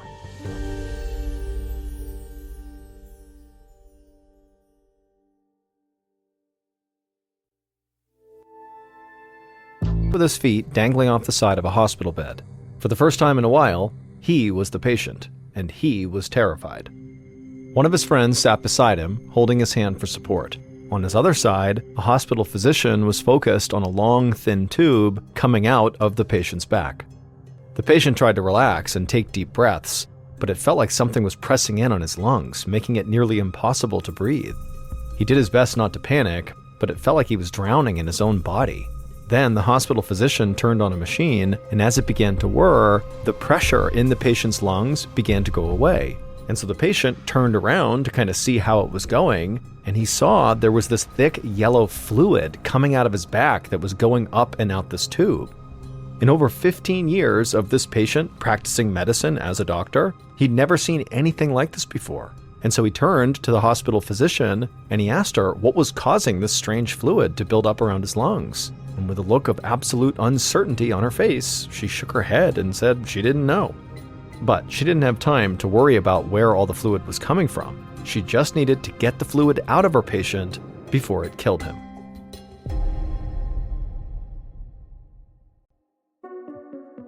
Groaned as he dragged a suitcase up the stairs of his house in Columbus, Ohio. It was June of 1990, and the 43-year-old doctor had just returned from a family trip to Israel with his 2 teenage daughters. The vacation had gone smoothly until one of their relatives got seriously ill. Bill's wife stayed behind to care for their family member while Bill and the kids returned back home. As he struggled to get his heavy luggage up each step, Bill could hear his daughters, 15-year-old Jocelyn and 16-year-old Hillary, running down to the basement to watch a movie. He couldn't believe they could keep their eyes open. After a 2-week trip, an international flight, and a long drive home from the airport, he felt exhausted. When he finally reached the upper landing, Bill headed straight to his room and collapsed into bed. But as soon as he took off his socks, he noticed his ankles looked swollen. Bill wondered if he'd accidentally injured his ankles by walking too much on vacation, but when he felt around the joints for sore spots, they didn't hurt. So Bill figured the swelling must be a result of too much sitting during the long international flight. Bill stood up and walked into his bathroom and grabbed a bottle of diuretic pills out of his medicine cabinet. He took one, hoping it might reduce the fluid buildup in his body. Then Bill crawled back into bed, desperate for a nap. Less than an hour later, Bill woke up. He still felt tired, but it was getting close to dinner time, and he knew his daughters needed to eat. So he threw the covers back and got out of bed. Bill walked out of his bedroom, intending to walk down to the kitchen, but as he stood at the top of the stairs, he started to feel lightheaded. His vision went blurry and his ears began to ring. He reached out to grab the stair railing for support, but he missed, and instead of catching himself, he fell face first into the metal rail. For a moment, everything went black. Then Bill heard Jocelyn and Hillary running up the stairs, followed by their frantic voices asking if he was okay. Bill slowly opened his eyes. He realized he was lying at the top of the stairs, and he felt this warm, wet liquid dripping down his temple. He touched the side of his head, and when he looked at his fingers, he saw they were covered in blood. He turned to his side and saw both of his daughters staring at him, their eyes wide with terror. Bill slowly stood up, holding onto the railing this time, and promised Jocelyn and Hillary that he was okay. His head was just throbbing from hitting the railing, but other than that, he felt okay. He said he must have just gotten up too fast. The girls insisted on taking Bill to see one of the doctors at his family practice. Bill didn't want to leave the house, but he figured if a quick checkup would put his daughters' minds at ease, then it was worth it. When they got to the family clinic a few minutes later, Bill could tell his colleagues were shocked to see him with dried blood caked onto his cheek.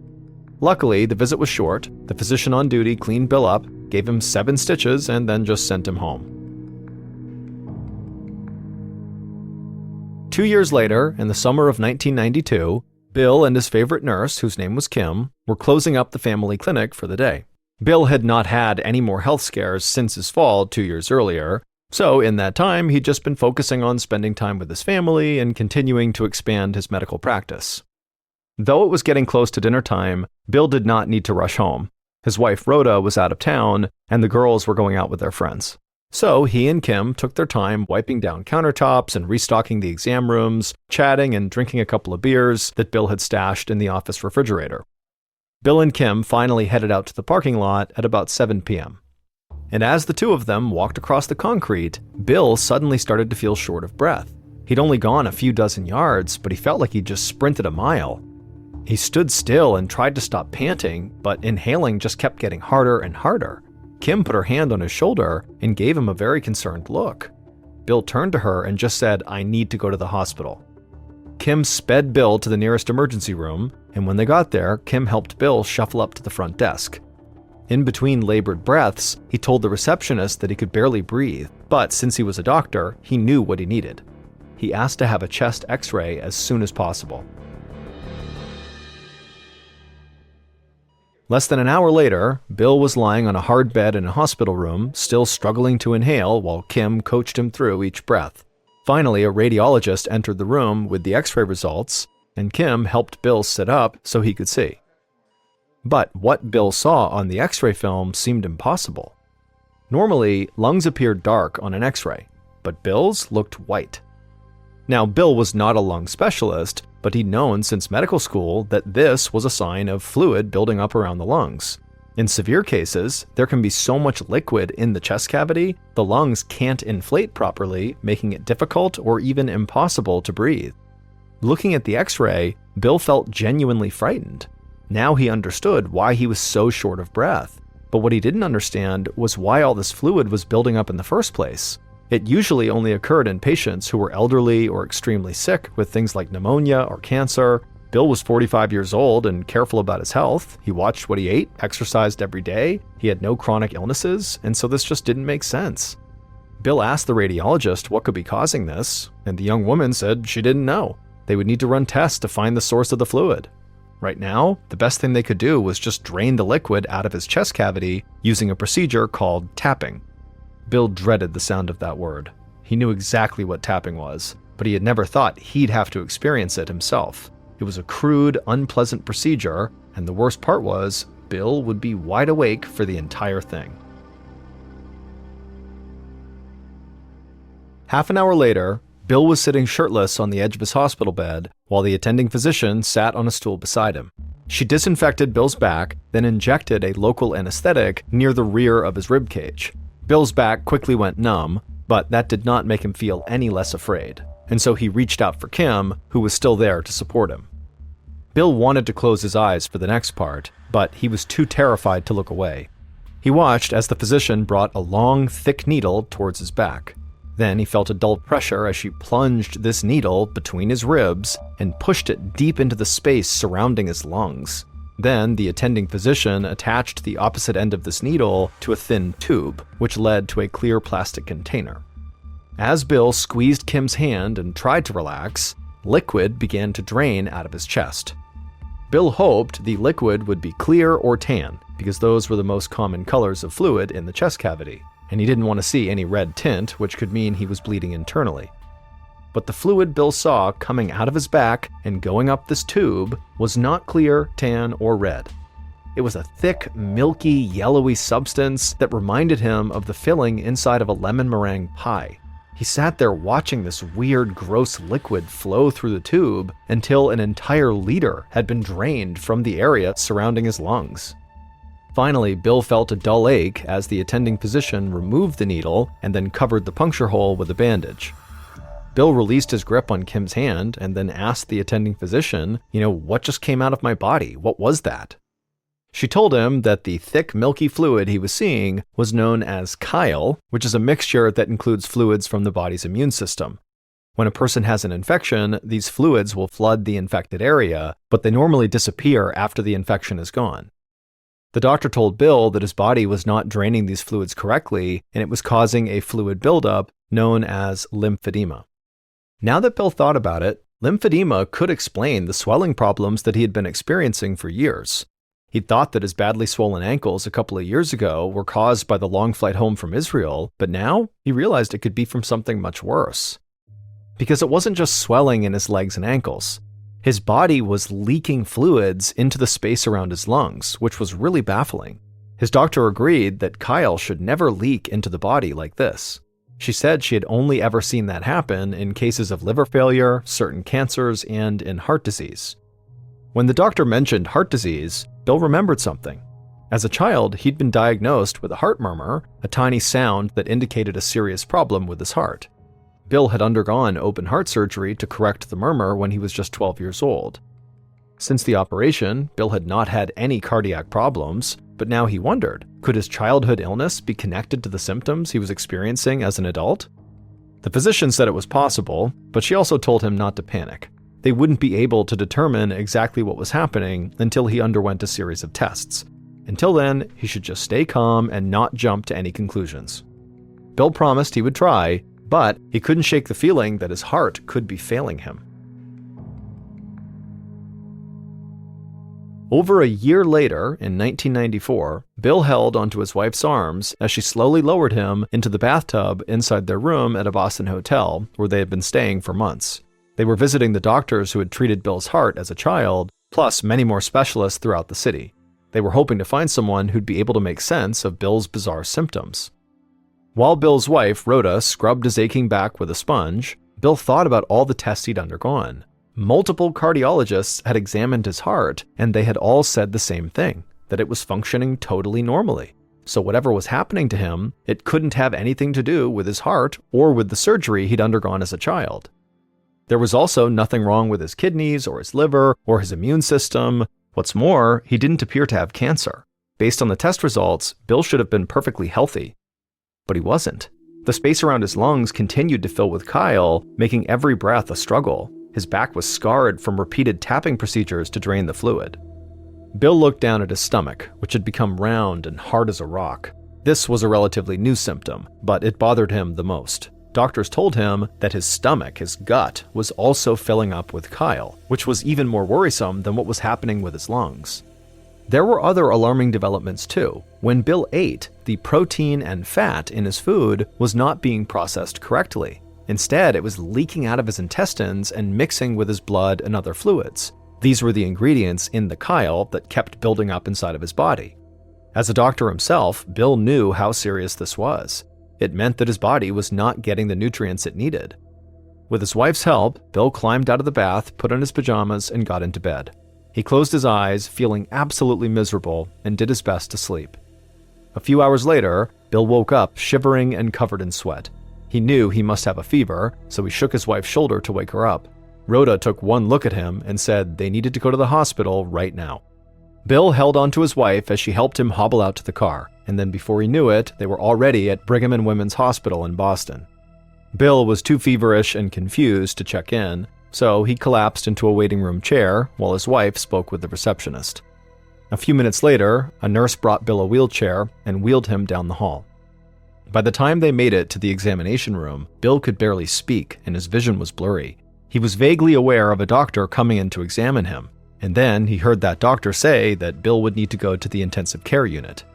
Bill turned his head to the side. Through the haze of his vision, he could see his wife anxiously holding her hands in front of her chest. He tried to wave to her as if to tell her everything is going to be okay, but he was too weak to even lift his hand.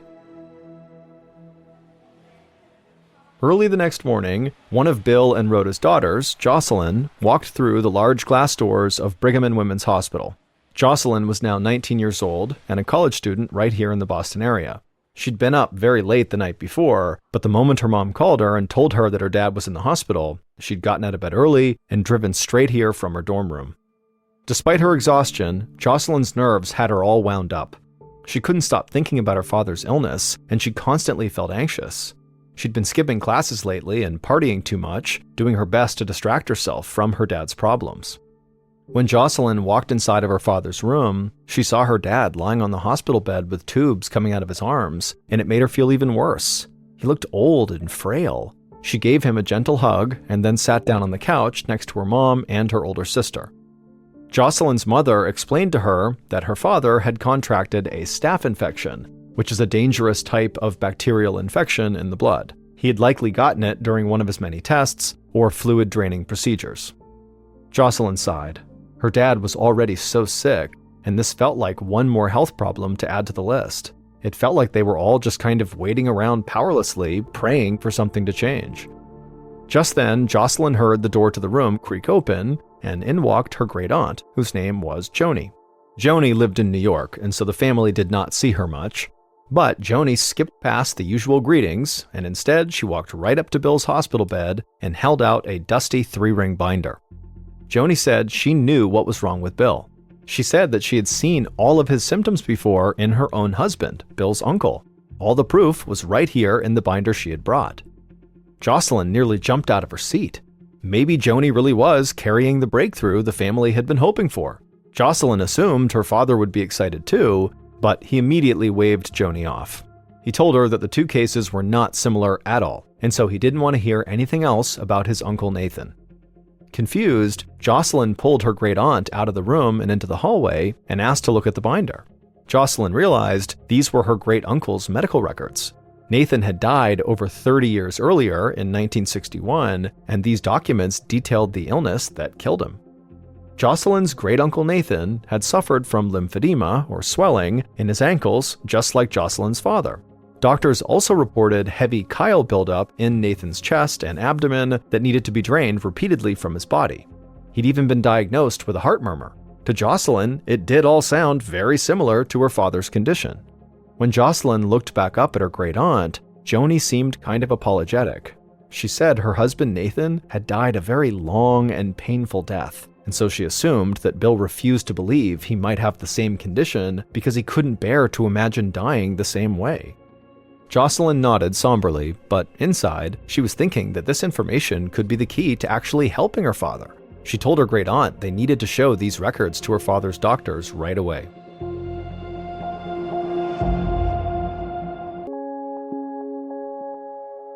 The same day that Bill was admitted to the ICU, Dr. Christine Seidman was eating lunch in her office at Brigham and Women's Hospital.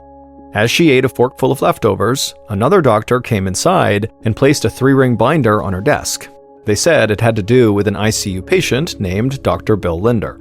Dr. Seidman swallowed her food and then tucked her short black hair behind her ears. She looked over the documents while her colleague briefed her on Bill's condition. They explained the striking similarities between Bill's symptoms and his uncle's. Dr. Seidman immediately knew this case was right up her alley. In addition to being a cardiologist, she was a geneticist. Dr. Seidman knew that if anyone could solve this mystery illness, it was her. She jumped up from her desk and headed to the ICU. A few months later, in early 1995, Jocelyn sat on an exam table in the Brigham and Women's Hospital as Dr. Seidman rubbed cold gel across her skin and then pressed an ultrasound scanner against Jocelyn's chest. Dr. Seidman was performing something called an echocardiogram, or an ultrasound scan of Jocelyn's heart. The pressure of the plastic scanner hurt, but Jocelyn was too anxious about what the scan might reveal to worry about the pain. Ever since Dr. Seidman began looking into Bill's illness, she had been working closely with Jocelyn and the rest of the Linder family. Her goal was obviously to cure Bill, but to do that, she first had to identify his condition. She'd interviewed the Linder family and collected medical records going back generations, and she'd kept Jocelyn up to date on all her research, which was why Jocelyn knew how important this scan was. Dr. Seidman found that Jocelyn's father and great-uncle were not the only ones who suffered from this mystery illness. Jocelyn's great-grandmother, May, had had it too. The disease appeared to be hereditary, which meant it was getting passed down generation to generation. When Dr. Seidman had called Jocelyn in for this appointment, she explained that all 3 of Jocelyn's relatives who had dealt with this mystery illness, so her dad, great-uncle, and great-grandmother, had the same symptom first: a heart murmur. The doctors who had been treating Bill until now thought his childhood heart condition was totally irrelevant. But Dr. Seidman had discovered that it was actually the telltale sign of the mystery family disease. Jocelyn watched Dr. Seidman stare intently at the ultrasound screen. Then the doctor turned to Jocelyn, and with a pained expression on her face, she said Jocelyn did have a heart murmur. It was not a guarantee that Jocelyn would eventually develop the family disease, but there was now a very strong chance that she could. Jocelyn imagined her own body filling up with all that chyle the way her father's was, and tears began to well up in her eyes as she watched the black and white image of her heart beating on the screen. Normally, a heartbeat was a sign of life, but to Jocelyn, her heartbeat looked like a death sentence. Almost a year later, near the end of 1995, Bill sat inside of a room at the Ohio Doctors Hospital in Columbus. His condition had only gotten worse, and because doctors in Boston had not been able to help him, he and his wife Rhoda decided to go back home to Columbus. However, even though they were now closer to their house, Bill rarely spent a night in his own bed. He was almost always in one hospital or another. That day, Bill was hooked up to an IV that pumped vitamins and minerals into his bloodstream. His mystery illness had been stealing proteins and fats from his digestive system for almost 3 years, and so he now had to have this injection of nutrients twice a day in order to get the nutrients he needed. Bill looked down at his scab-covered arms from all the needles, his swollen ankles, and his huge, rounded stomach. He was in the worst shape of his life, physically and mentally. Bill knew that Dr. Seidman was trying to identify his illness and find a cure, and he had held out hope that she would. But now, he was just worried about the rest of his family. Dr. Seidman had told Bill that a total of 13 people in his family were likely to develop this disease, including both of his daughters. Now, Bill didn't only have to deal with his own horrible and confusing illness, he also had to deal with the knowledge that he might have passed it on to both of his kids. Suddenly, a knock on the door interrupted his thoughts, and a tall man with gray hair and a clean-shaven face entered. He introduced himself as Dr. Larry Lynn. Dr. Lynn sat down beside Bill's bed. He explained that he was a pulmonologist, or a lung expert, but more than that, he was obsessed with medical mysteries. He told Bill that he spent his free time digging through the hospital's records for inexplicable cases, and he'd happened upon Bill's file. Bill was skeptical. He asked Dr. Lynn how many medical mysteries he'd been able to actually solve so far, and with a smirk, Dr. Lynn replied, "Every single one." For the first time in months, Bill smiled. About 3 months later, in the spring of 1996, Bill, along with his wife Rhoda and his daughters Jocelyn and Hillary, were all clustered together on the couch in Bill's room at the Ohio Doctors Hospital. Bill looked out his window at the Columbus skyline, and he inhaled deeply. He was breathing better than he had in years, and the scabs on his arms were finally beginning to heal. He felt healthy enough to get out of bed and sit with his family and carry on an actual conversation. Bill knew these improvements were all thanks to Dr. Lynn. When he began treating Bill, one of the first things Dr. Lynn suggested was a new diet. The chyle leaking into his abdomen contained fats and proteins, so Dr. Lynn told him he would need to eat a fat-free, low-protein diet. Dr. Lynn's hope was this would make his body produce less chyle. It had only taken a few weeks on this new diet for Bill to start to feel a difference. His gut was still hard and rounded, but he could now breathe better, and he also did not have to have the fluids drained from his chest as often. Bill breathed out and told his wife and children that soon enough he'd be healthy enough to go for a walk downtown. And as he dreamed about leaving the hospital for good, there was a knock at the door. Dr. Lynn came inside and told the family he had a big announcement. He had solved Bill's medical mystery. Bill and his family all sat up, anxious to hear what the doctor had to say. Dr. Lynn said he'd been investigating Bill's illness using a brand new tool called the Internet.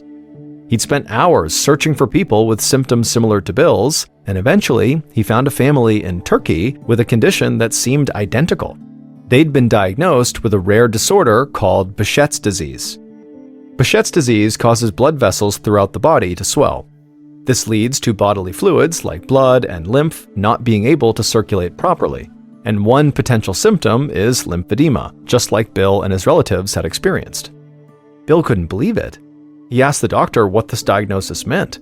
Was his disease treatable? Would he and his daughters be okay? Dr. Lynn nodded. He said that while Behçet's disease was rare and poorly understood, the treatment couldn't be simpler. All Bill needed were steroid injections, and he'd be good as new. Bill jumped out of his hospital bed, an IV still attached to one arm. He threw his arms around his daughters, he kissed his wife over and over, and he let tears of joy roll down his cheeks. Finally, he was going to be okay again. The following night, Bill was lying in his hospital bed, looking at the dark sky through his window. Dr. Lynn had given him a steroid injection, and he felt hopeful that the treatment would work. But suddenly, Bill felt a sharp pain in his chest, and the whole room went black. 2 days later, Bill woke up. The light in his hospital room seemed blindingly bright. As his vision focused, he saw Dr. Lynn standing at the foot of his bed. The doctor's eyebrows were knitted together, and his lips were pressed into a frown. The doctor told Bill he'd gone into cardiac arrest. The hospital had been able to resuscitate him, but the emergency made one thing clear. Dr. Lynn had been wrong. Bill did not have Behçet's disease, and steroids were not going to cure him. If anything, they could have made his condition worse. Bill was stunned. He'd almost died, and now he was also back to square one with a mystery disease that no one knew how to treat that also might kill him. In that moment, he suddenly felt an overwhelming sense of absolute hopelessness. 6 months later, in September of 1996, Bill's daughter Jocelyn was writing on a yellow pad working on a term paper. After spending her early college years partying and skipping class, she was now committed to getting her life together and finishing her degree. Plus, focusing on school helped her ignore the things that made her the most anxious. the knowledge that she might one day develop the same disease that was killing her father. As she scrawled on her paper, Jocelyn's phone rang. She picked it up, and she heard her mother's strained voice on the other end. She said Jocelyn's father had been placed into a medically induced coma. Jocelyn's mother explained that doctors were no longer able to drain that chyle from her father's chest and abdomen. He just had way too much scar tissue built up from years of undergoing the tapping procedure. And so now the fluid buildup was putting immense pressure on his internal organs, and they were failing one by one. Jocelyn felt tears building in the corner of her eyes. She asked her mom if this meant her father was going to die. After a moment, her mother said yes. Jocelyn swallowed hard. Her father had never lost hope that his doctors would be able to identify his condition and find a cure, but they didn't. Jocelyn wanted to start sobbing, but she did know there was one hidden blessing. Her father's suffering would finally be over. And sure enough, just a few days later, on September 25th, Bill would die.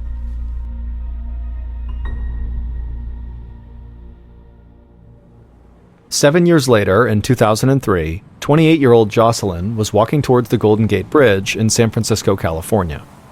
After her father passed away in September of 1996, Jocelyn had moved far away to California, but the trauma of her father's slow, painful decline followed her wherever she went. She was acutely aware that she might meet the same fate. It was also very hard for Jocelyn to forget that she had not been there during her father's last moments. She'd flown to Columbus and gone to the hospital, but when her dad actually drew his last breath, Jocelyn had been outside smoking a cigarette. Jocelyn had a lot of regrets and painful memories. The only thing that brought her any real solace were these long walks, when she could breathe in the summer air and organize her thoughts. Jocelyn found a nice spot to sit on the bridge where she could look through the red bars to the sparkling water down below. She crossed her legs, and as she did, she noticed that one of her ankles looked much larger than the other. It had swollen to nearly twice its normal size. Jocelyn remembered how her father's legs and ankles began to swell just a few years before he got really sick, but she tried not to panic. She told herself that her ankle was just aggravated from the long walk, and so she went back home that day, and sure enough, the swelling went down. But a few days later, she was at her apartment getting ready to go on another walk, and her foot and ankle were so swollen that she couldn't even get her shoe on. Jocelyn knew she could not ignore the swelling any longer, so she went to her small desk, turned on her computer, and opened up her email. She typed in Dr. Christine Seidman's address and wrote her a message asking if she should be worried about the swelling in her legs. Jocelyn finally got a response the next day. Dr. Seidman didn't say whether or not she should be worried. Instead, she offered to fly Jocelyn out to her lab near Boston. She said that in the 7 years since Jocelyn's father had passed away, she had not stopped researching her family's mystery illness, and she'd recently made a breakthrough that she wanted to tell Jocelyn about in person. The idea of going back to Boston made Jocelyn feel really nervous. She hadn't been there since her dad died. But this was very important, and so she responded to Dr. Seidman with a yes, and immediately began packing her bags. A few days later, Jocelyn walked into the tall red brick building that housed the Seidman Laboratory. She went inside and introduced herself to one of Dr. Seidman's research assistants, a young, dark-haired woman. As soon as Jocelyn said her name, the research assistant beamed. She told Jocelyn that she was so excited to see her.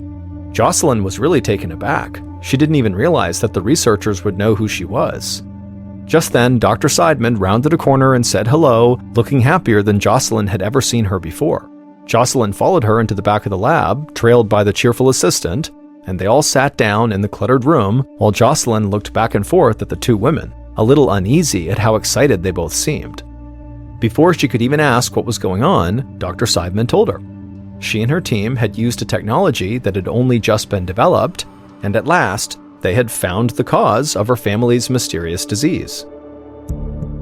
Dr. Seidman had been painstakingly creating a map of Bill Linder's genes so that she could find anything that looked out of the ordinary. But there are hundreds of thousands of genes in every individual person, and Dr. Seidman had to build her map one by one. That's why her research had taken so long. But finally, they'd found an extremely rare mutation of a single gene that had caused Bill's illness. It was a lot like finding a needle in a haystack. the chances of a single defective gene leading to such a debilitating illness were about 1 in a billion.